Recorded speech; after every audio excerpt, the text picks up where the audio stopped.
में आंसू है। नारद जी महाराज आए, हे महात्मा रो क्यों रहे हो? हे नारद क्या बताऊं, जब भी नेत्र बंद करता हूँ ये संसार मुझे रोता दिखाई देता है, नाचता गाता दिखाई देता है, पर भगवान की भक्ति कोई नहीं करता, प्रभु का नाम कोई नहीं लेता, सब मोह माया में लिप्त है। मैं ऐसा क्या करूं कि जन जन में भगवान का नाम का प्रचार हो जाए। रह करने को तो 4 वेदों की रचना की, पर वेदों की रचना इतनी कठिन है कि इसे हर आदमी पढ़ नहीं सकता। अब मैं ऐसा क्या करूं कि जन जन में भगवान की भक्ति प्रकट हो जाए। नारद जी महाराज कहते हैं, चिंता मत करो, मेरे पिता ब्रह्मा ने मुझे चतुर्श्लोक की भागवत प्रदान की है। हे व्यास जी महाराज, मैं वह चतुर्श्लोक की भागवत आपको प्रदान करता हूँ, इससे आप भागवत की रचना कीजिए। व्यास जी महाराज कहते हैं, हे नारद जी, ये कार्य बहुत बड़ा है और मैं क्या इतना बड़ा कार्य कर सकता हूँ? मुझे लगता मैं इस कार्य करने में असमर्थ हूँ। नारद जी महाराज कहते हैं, जब भी कोई बड़ा कार्य करना हो तो सबसे पहले संतों के चरणों का आश्रय ले लो, गुरुजनों की शरण में चले जाओ, संतों के चरणों का आश्रय ले लो, क्योंकि गुरु वह सीढ़ी है जो हमें गोविंद तक पहुंचाती है। गुरु वो मार्ग है जो हमें भगवान से मिलाते हैं। श्री गुरु चरण कमल नख ज्योति और सुमरत दिव्य दृष्टि ही होती।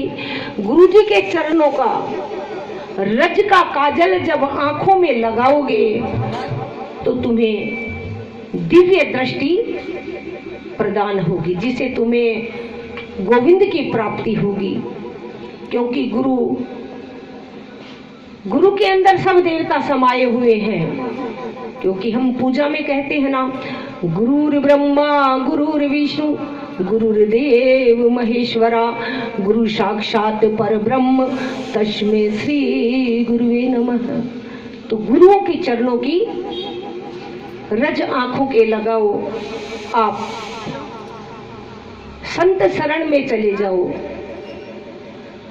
नारद जी महाराज कहते हैं, इसके लिए मैं आपको एक वृतांत सुनाता हूँ।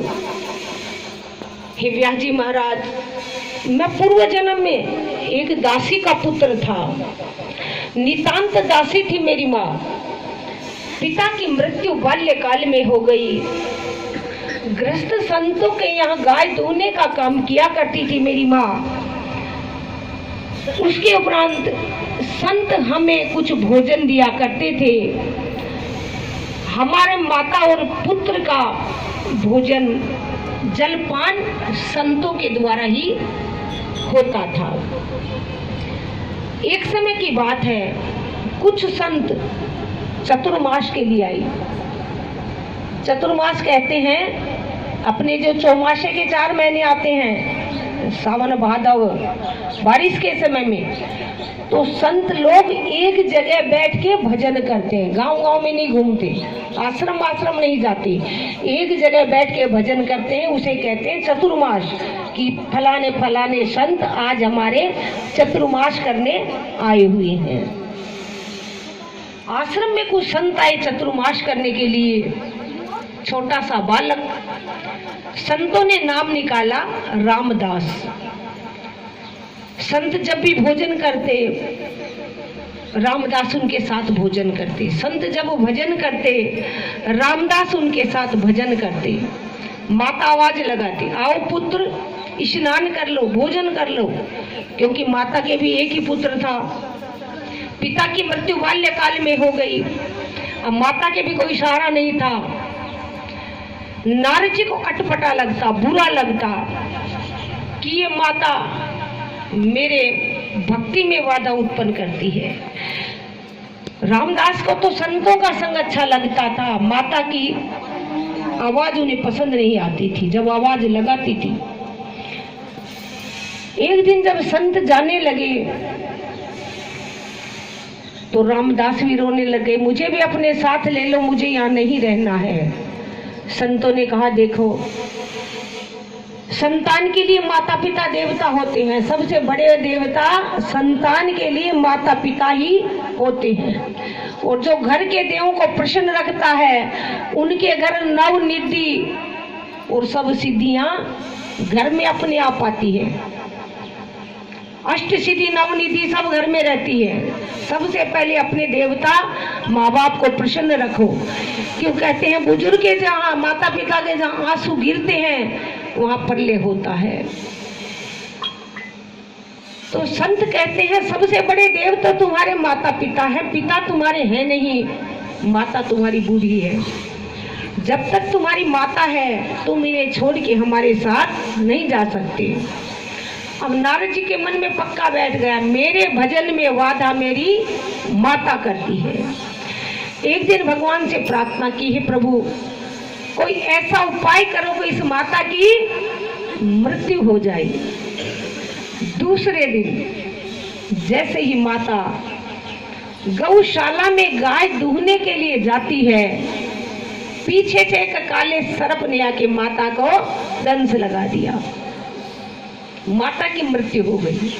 पहले तो रोने लग गए, फिर मन में विचार किया चलो बद्रीनाथ केदारनाथ चलते हैं और भगवान का भजन करते हैं। संतों ने उन्हें जो कान में दीक्षा मंत्र दिया, ओम नमो भगवती वासुदेवाय नमः, इस मंत्र का जाप करने लगे।